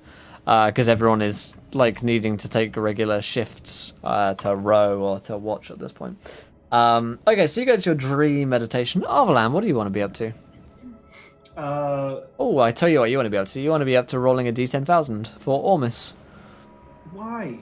No big Why deal, does- Mike. Why But does Twitch hate me? It's not It's not a- just your chat. Now it's just Twitch. it's actually Twitch employees. It's Yeah. Twitch staff. Just like Like, how are they in on this joke where everyone hates Mike? This is some shit, guys. one day, one day it'll all pay off, Mike, and you'll be Yeah, is part. this what happens right before you get partnered? Right before you get partnered, everyone just What do I say? everyone just bullies you. 4516. 4156 is 4516. sorry 4516 Sorry. reads 4516. If target is slain, his soul can't leave his body. Ooh, That's I like awesome. that. That's pretty fucking sick. rad. That's pretty. That's speaking of metal. That's pretty bad. Yeah, right? It's pretty Because I fucking literally just released a fuckload of spirits, of wailing spirits. I'm glad my soul stays intact. Yeah. I'm Some not doing a day to lich, guys. Suck it. so, pretty much what happens is when you die, I get to continue to torment your soul because it can't go to rest, which is fantastic. Great. Arvalan, what did you want to get up with? Get up to. Yeah, I mean, he's going to get up with a lot of things, but he's going to get down tonight with, I guess, scouting or kind of being on watch. Yeah, okay. Roll me a perception check if you'd be so kind. Are we still in... Where the hell are we? Are we still in Mirkwood? You're still in Mirkwood, yeah. All right, I believe... Should get some Double bonus. check. I think I do. Stealth, nope. Okay, nothing on perception. Cool. So, ka-chow. 23. 23 is pretty damn good. Okay. You, I agree, Rob. You continue to notice the absence of life, right? The absence of birds, the absence of creatures, and the absence of food and livestock. Irvin donates £8. Guess what? Whole party gains an advantage to use, and Unmade gets another wild magic surge. So you guys each have an advantage. Mike, you can roll me another d10k if you'd be so kind. What if I wasn't? What if I wasn't to do that? What No. if I said no? 40.99.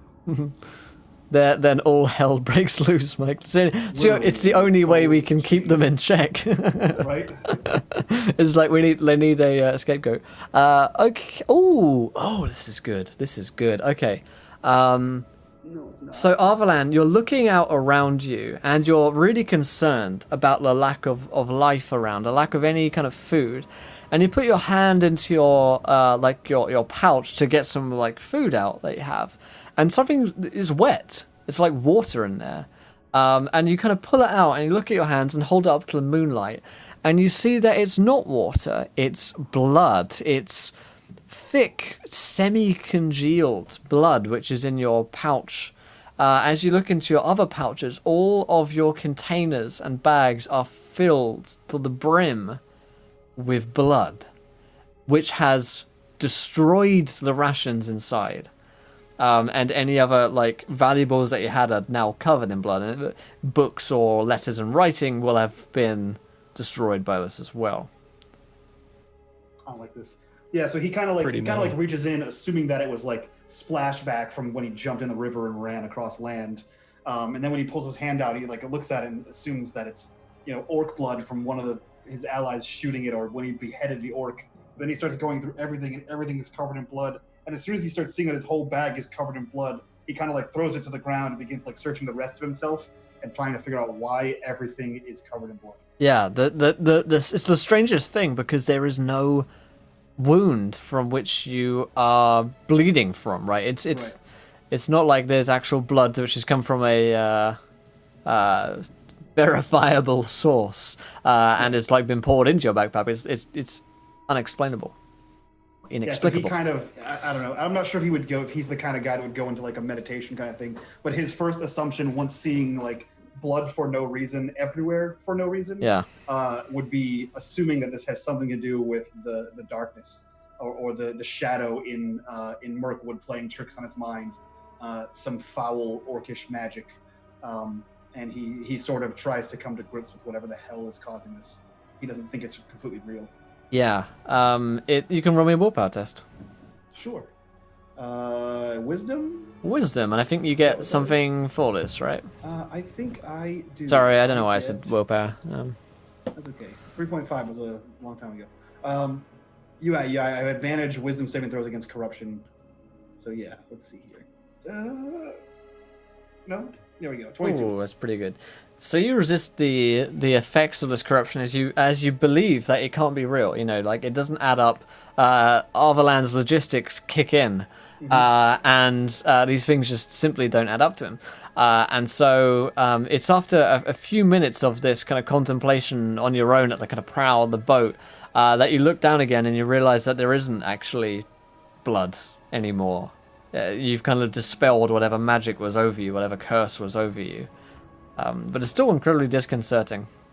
Yeah, and now all of his contents of his packs are strewn about the boat. Tries to like figure out what the hell, and everyone's kind of like looking at him as he's packing his bag back up like nonchalantly as possible. Like he didn't just have a panic attack and throw all the shit everywhere. Yeah. Definitely a couple of sort of like raised eyebrows from the rest of the boat looking at you, Otherland. Bartleby, what do you want to do? Well, since the scouting and what's Kira doing again? I'm sorry. She's I'm like meditating. Yeah. Oh, meditating. Okay. I guess I would try to help like with the aid, like the first aid, even though I'm not like the most proficient at it. I'm still a little wise to it. Yeah. I guess. Yeah. You can roll me a like a medicine. Yeah. Natural one. Oh God, no, poor Wood. I accidentally He's just gonna kill someone. Here, let me help you. And then he like, yeah. Are you sure this dagger down my throat will save me, sir? Yeah. Looking up doctors. This is like a dwarven medicine. Which well, I medicine guess I'll of just use hard my knocks. advantage. I'll use my advantage and take the 12 instead. Okay, yeah, good idea. So yeah, so you know, Wood or the mercenary known as Mirkwood it manages to survive your treatments, which is Whoops, that didn't mean to go there. Let me see. you're like, Is this supposed to be attached to you? I don't think so. No. But yeah, I'll just like I'll take like a swig like It's after every unhuman, battle. sir. I just kind of take a dwarven, Yeah. like a swig of my dwarven spirits Mhm. to raise my spirits, and I'll again try to help out if there's like a nurse on board or if there's someone like bandaging up someone. I'll do like very minuscule, easy work like that, not like any operations or anything. Sure. Okay. So yes,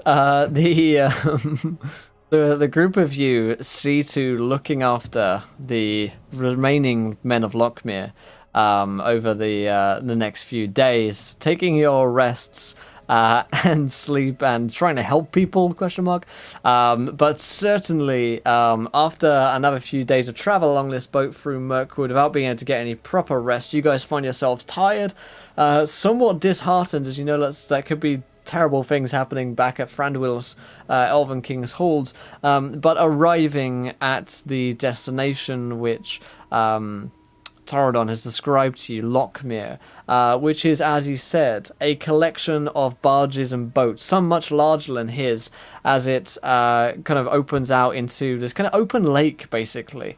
Because Mirkwood is so huge, it can contain large lakes within it, and they never get mapped because they're simply so far off the road.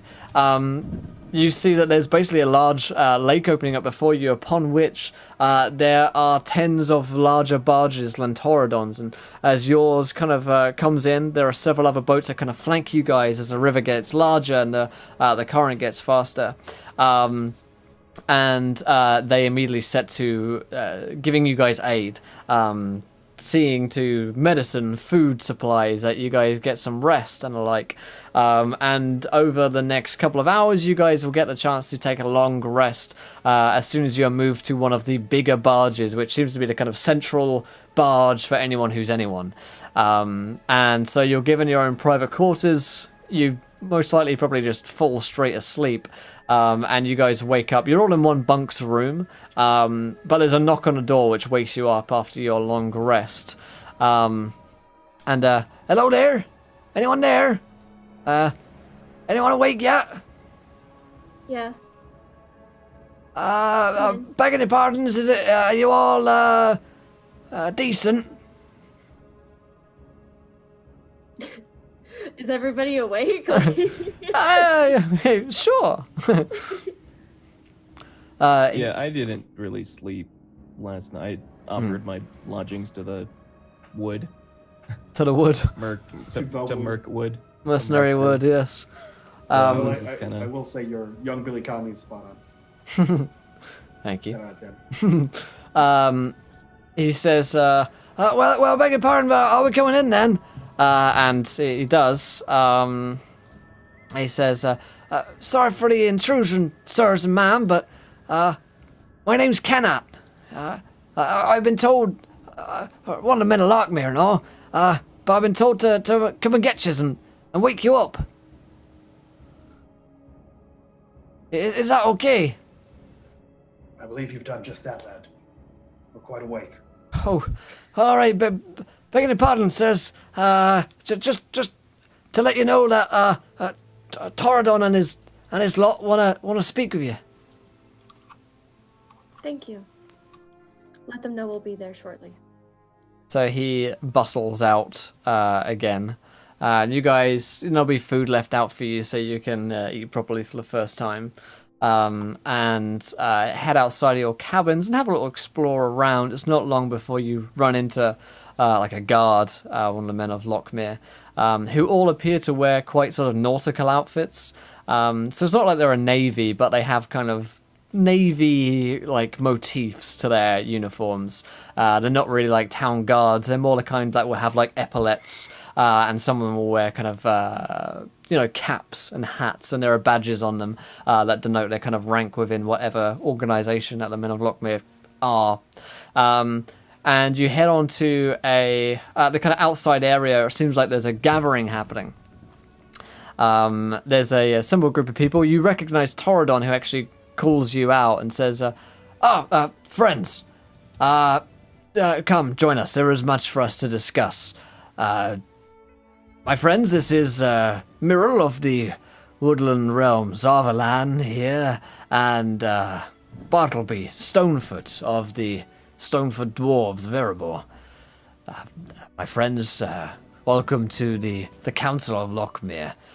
You find yourselves at Lockwood. I hope that you are well rested, and that your lodgings were to your liking. They were wonderful, thank you for your hospitality. Could have done without the orcs there, but it was nice. Well, if I could have done without the orcs, I would have done, dwarf, but unfortunately, fate played a different hand.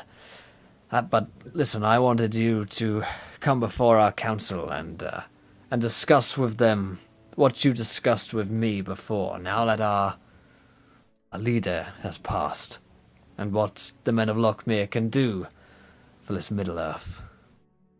And the council seem to be similarly kind of like in today's Example would be, I guess they're like Navy generals, I suppose. They seem like they all have their own sort of little fleets and can go out in different tributaries and do trading and stuff like that. So they seem quite kind of brusque sort of people that kind of stand to attention quite a lot.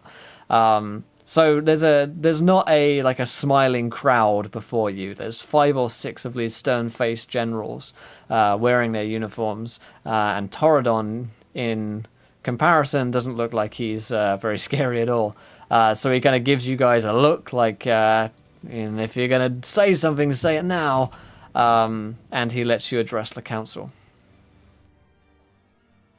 Arvalon will step up and he looks to this council of rivermen, and he says, "Your man, Toradon, he told us of your scouts and the predicament you find yourselves in. There's an army perched on your doorstep.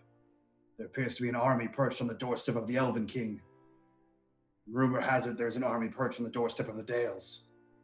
No one is moving to help anyone else. We are extending that help.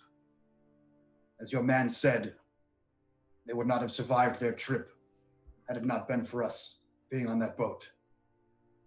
It's my understanding that in ancient times you were exiled, dismissed from the lake town, from the Dales. But in that time, there was no king. There is one now, and he wishes to unite the human nations and the Fire Nation. And I believe that he... Couldn't help yourself. I couldn't help it. I believe that he would extend a pardon to you on behalf of your ancestry and welcome you back into the Dales." One of the generals, who's a bold and slightly tersely lipped gentleman, says, "Why should we stoop to help Dale after they cast us out? And on whose authority do you speak? We are understanding that you are merely a traveler, not a official from Dale." Arvalon reaches into his pouch and pulls out a non-blood covered scroll that they got the writ from King Bard, and he hands it to, I assume, like Toradon or someone like that. Yeah. He says, "We are official envoys on behalf of King Bard. And the way I see it, stooping to the level of the Dales appears to be your only option. As your man says, it doesn't look like you would survive the full onslaught from the Dark Emissary's attack." "Does not seek to attack us. The captain of the orcs there, our men report, were after you, not us. So, it seems as though once we get rid of you and send you along your way, this may no longer be our concern." Aye, but once they learn that you had helped us, they'll be after you shortly. Roll me a persuasion check, Bartleby. I am terrible at talking to people, so I'm just gonna Bring out my axe. I got a 4. Ooh, yeah. The man seems or unswayed, I suppose, by you, potentially just because you're a dwarf. Racist. Yeah, I mean, it's xenophobic. He's like, if we trusted the word of dwarves, then we would not be where we are today. Although we thank you for your assistance, of course. Although he gives you like this like really bitchy look where he's like, but we blame you for it in the first place, so it's kind of your mess to clean up in the first place. It's that kind of look. It conveys a lot in just one look, to be honest. I am reading him like a book. You really are. Arvalon is dealing less and less well with sass these days. So he looks to this guy and he says, "Then it appears as though your mind has been made up. And when the orcs and the goblins march through your land and raise it with fire, I will sweep back through and rescue the wounded and bring them to the Dales while you burn and your family is forgotten." Roll me a persuasion check. Or, in fact, an intimidation check I'd allow on that one. Sure. Use my advantage. Use your advantage. There you go. Thanks, random donator.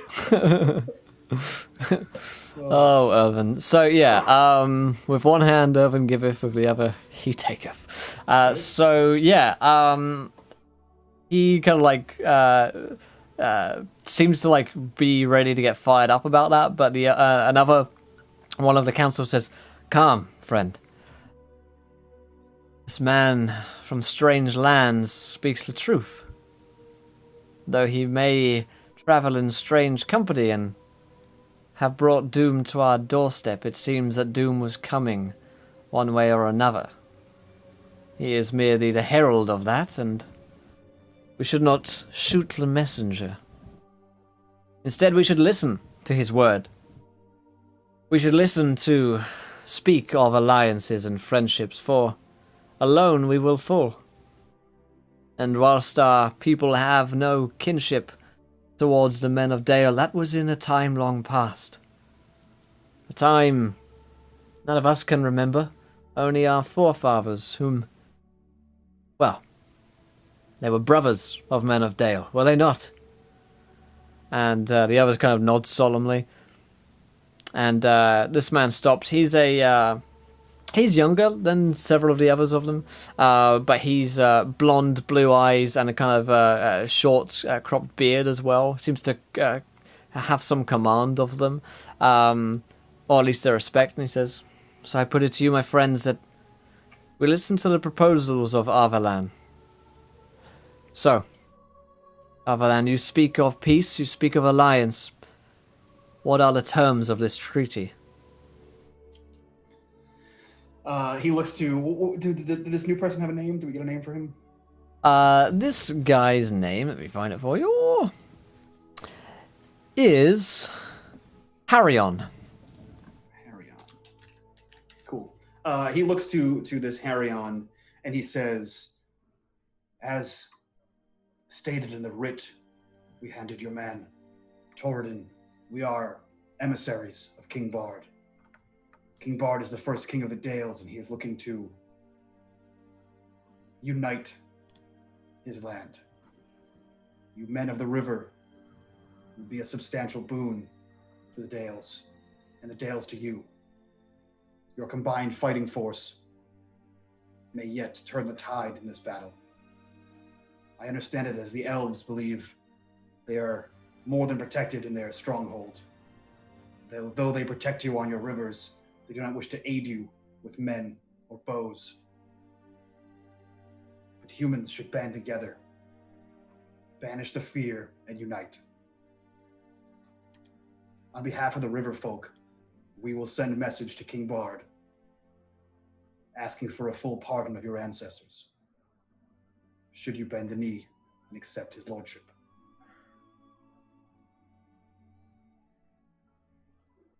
He, Rev. you can roll me at advantage a persuasion check to see how much leverage you have over the situation. Nailed it.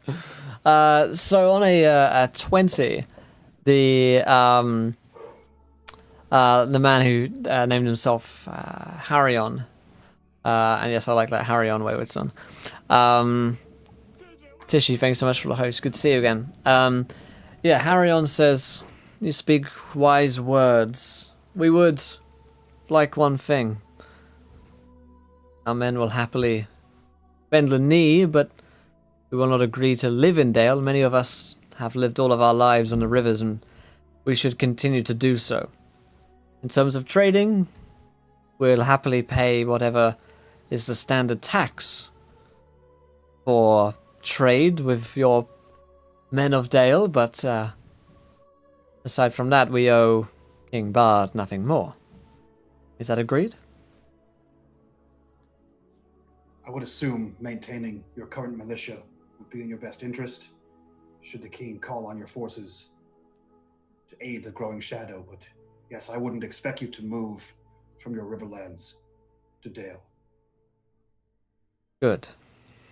For that we are glad. We would have you here sign something. All of you. though you may not be a diplomatic envoy of bards, your word on paper and your names signed in ink will bear much weight if, for any circumstance, things go awry. You understand that after all this time away, we are somewhat cautious about returning. We'd like some assurances in writing. And they bring forth this legal document, basically, which, if you were to go through it, basically shows you, basically brings up all of the points that you guys had just brought up, and it's basically you guys signing off on this, saying that, yeah, we're not King Bard's, like, direct word, but if in case they need to bring this up to prove that this happened, then they have an agreement in your name. So this is a little bit dangerous for you guys, because, you know, if Bard doesn't like it, then you've just put his name onto something that he doesn't want. That's why I was cringing. I was like, ooh, no. Arvalon pulls out his logistics monocle. Let me put on my logistics monocle, darling. Yes. Pip, pip. Yeah, I mean, it's a risky move, ultimately, but I think that it's more or less what Bard wants. So Harion says, take a moment to yourselves to discuss this in private. And they show you to a private room so you guys can talk in character. Yeah, before I like go in the room, I'll be like, the stubborn ass, because he kind of blew me up. And like, Oh, now you want my my blessing, do you? Thought you couldn't care less what I had to say. So Harion seems to be the guy that's like, he chilled the other guy out that was having a go at you. But the other guy, who was like, you know, tight-lipped, bitchy kind of guy, just shoots you back this kind of, you know, meh kind of look.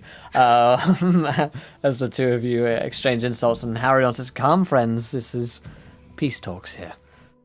Mr. Stonefoot, if you would." And, you know, he opens the door for you to go into the private room. It closes it behind you. You can almost hear his sigh. You guys are in this room together alone. You've got a big decision to make, and it's Mira, Lavalan, and Bartleby. You don't need to worry about Hardwin or Rowley at this point, seeing as they're not technically here. So, what are you guys in character discussing?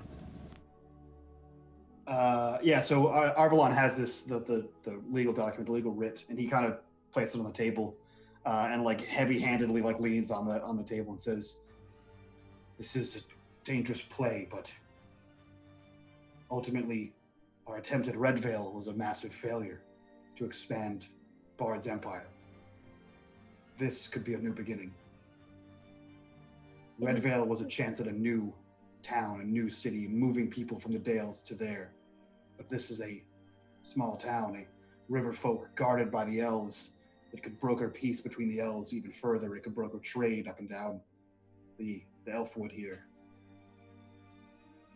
What say you?" I am no real person of Dale, so I don't feel my word should have much say in this matter. I am not a man of Dale either, but I feel if we were to sign this, consequences may be had, as we are not the man, or the kin of man. They are very stubborn and very entitled on their word, and if we give someone else their word, could have dire consequences to it.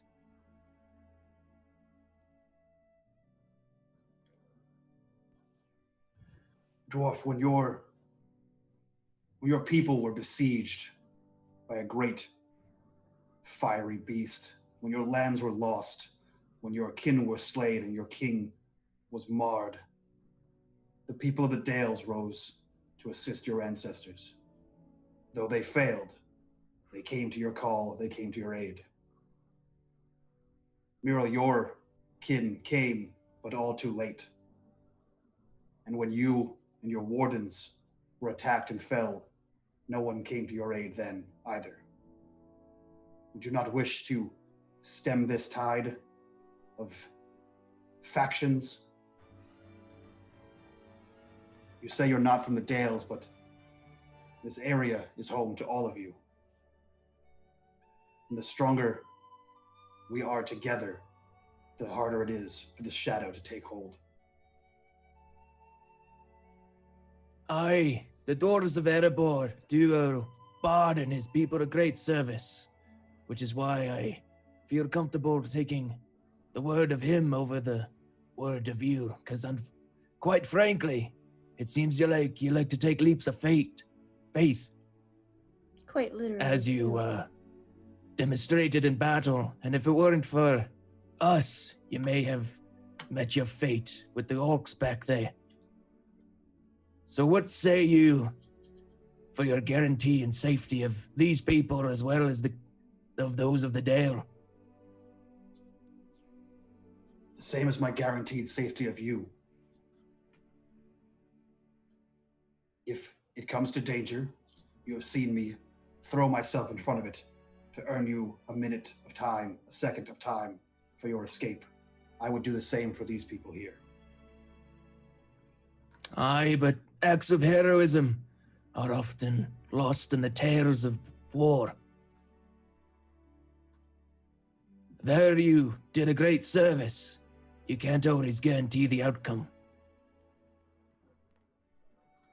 What would you have me do, dwarf? I would send for a raven, though it may take a couple of days.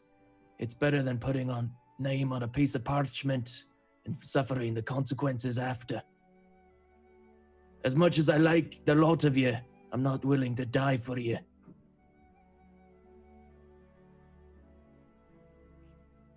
Admiral, what say you?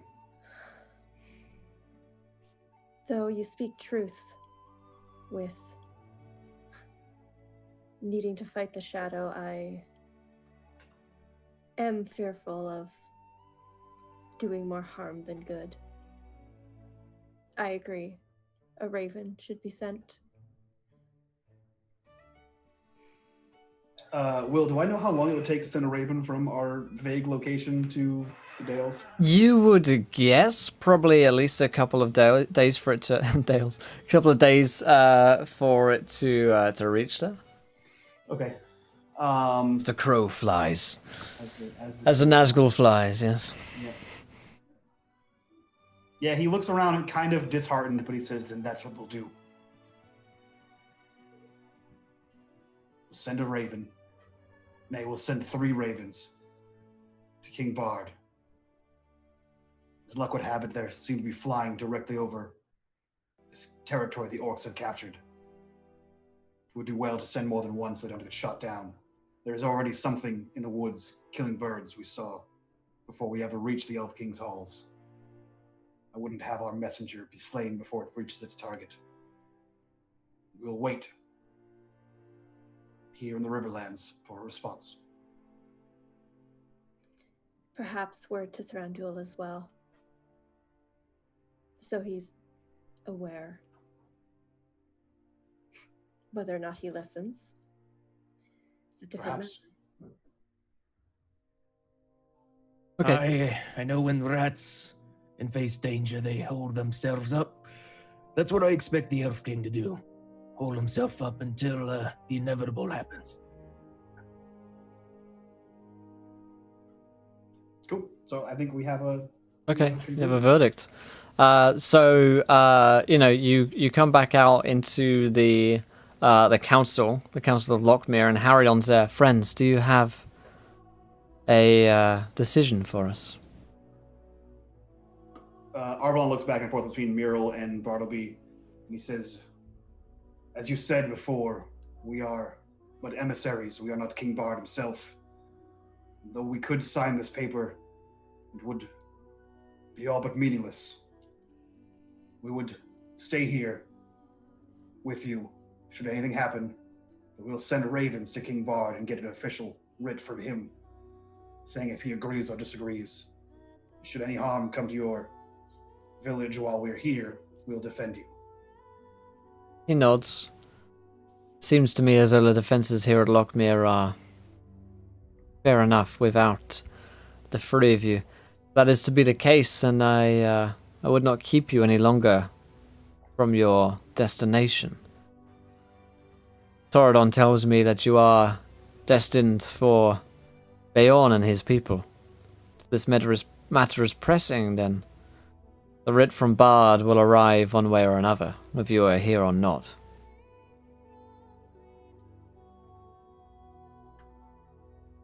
Will, do we have any way to figure out if there is a likelihood of an attack? I mean, we know that there's a growing force in the area, but we don't know anything else about what's going on. You could, I mean, you don't, because you've been, Right. locked up in your cabin, but this guy might. Okay, yeah, that's true. So he looks at him and he says, your man Toradon, he said that an attack on all three areas here, the Elf Kings, Holds, and the Dales, was almost imminent. Yes, whilst Toradon spoke true, we do not think that all three will be attacked at the same time. No, it seems clearer to us here that the Elven King's halls would fall first, then all of Mirkwood would be owned by the darkness. From there, it would be easy to strike out towards Erebor and to the Dales. So I think your friend Frandwyl is in more danger than any, immediate at least. But as of this place, we are far enough away from Frandwyl to seem insignificant to their forces, I'm sure. And whilst Frandwyl still rules in the Elven halls, our home here is safe. The creatures of darkness should not be able to find it. That's what you thought about the riverways. True. This is true.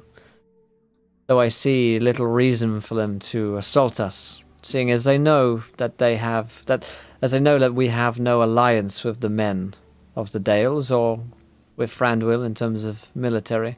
No, I think they were after you for some reason. It strikes me that your task is important. If Bard is sent you on to something, then if you are to speak with Bjorn, it seems important that you can forge an alliance with him as well. 3 more men at Lockwood will not hold back the tide of darkness. Whilst your swords are appreciated, they are put to better use elsewhere. Unless you feel like you must stay, of course. He kind of crosses his arms, in which case you would be welcome to, though I fear that you would be wasting your time. Yeah, Arlon kind of turns back to Bartleby and Meryl to see what their opinion is. I would kind of nod in agreement with Harrion. Harrion, yeah. Harrion. Yeah, I would also agree with him. Like, even if we were to stay, like, we could certainly help. It definitely wouldn't turn the tides unless things go south. And I'll speak up and be like, I think we should gather our provisions and head toward the Bjordlings. And Mirel of the Elven Kingdoms. What say you?